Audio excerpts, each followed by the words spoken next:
La généalogie des Salva remonte au début des années 1700.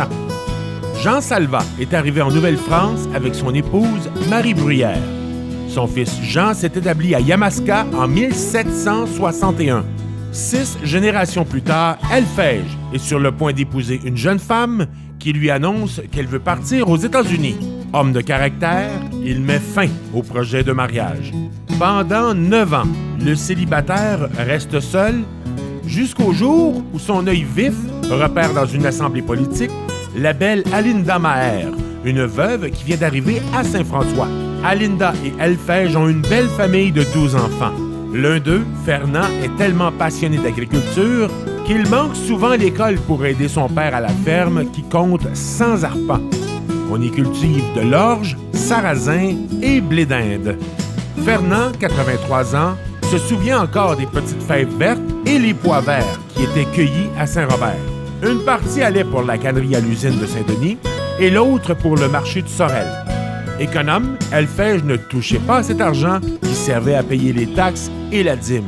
La famille ne manquait de rien. Durant l'hiver, ils avaient enfoui des oignons, carottes, pommes de terre sous le sable dans le sous-sol de la maison. Fernand a toujours compté sur le support de son épouse, Yolande Lavallée. Ensemble, ils ont eu 5 enfants, dont 3 gars et 2 filles. L'aîné des garçons, Jean-Pierre, a toujours été passionné d'agriculture comme Fernand. Il désirait abréger son séjour sur les bancs d'école. Mais sa maman Yolande ne l'entendait pas ainsi. À son insu, elle a inscrit Jean-Pierre à l'Université Laval de Québec. C'était une condition sine qua non pour aspirer à sa passion. Devenu agriculteur et détenant un diplôme en agronomie, aujourd'hui, Jean-Pierre tient à remercier sa maman Yolande pour sa vision et sa grande générosité.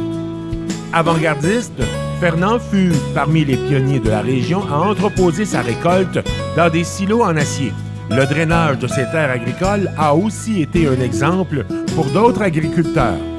Aujourd'hui, Jean-Pierre Salva a pris la relève. L'homme gère aussi la fromagerie polyethnique qui exporte son excellent fromage, le halloumi, aux États-Unis. À partir de 50 ans, Jean-Pierre a commencé à penser au futur.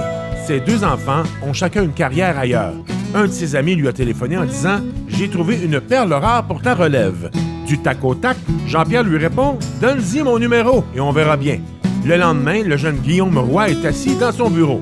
Guillaume a étudié en production laitière à l'École professionnelle de Saint-Hyacinthe et aspirait à être propriétaire d'une terre. Un rêve impossible en 2017. Jean-Pierre désirait quelqu'un avec une âme d'entrepreneur, une association rêvée.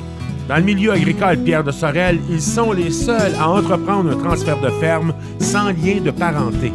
Guillaume, aujourd'hui, détient 40% des parts. Il a plein de projets, dont une petite famille. L'important, dit-il, c'est de continuer d'avancer. Il aspire à augmenter le niveau de quota de son troupeau de 125 vaches de 70 kg à 100 kg.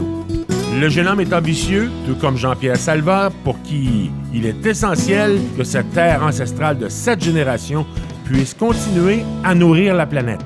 Le Gala Excellence 2017 est fier d'octroyer le prix Ferme ancestrale à la ferme Jean-Pierre Salva et Guillaume Roy, ferme Frangemare.